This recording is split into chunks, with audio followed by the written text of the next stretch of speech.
बोला कि आत्मा अजर अमर अविनाशी है। देखो आत्मा का भी एक टाइम होता है, कोई परमानेंटली आत्मा अजर अमर अविनाशी नहीं होती। जब ब्रह्मांड का शिव के अंदर पावर खत्म हो जाती है तो महाकल प्रलय में जी अर्ध प्रलय की बात नहीं कर रहा, अर्ध प्रलय प्रलय कल प्रलय मैं महाकल प्रलय की बात करता हूँ।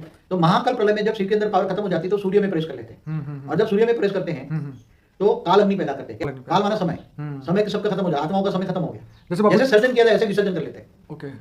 तो विसर्जन हो जाएगा तो फिर क्या होगा, आत्मा का विसर्जन हो गया, आत्मा का विसर्जन समझ में आया।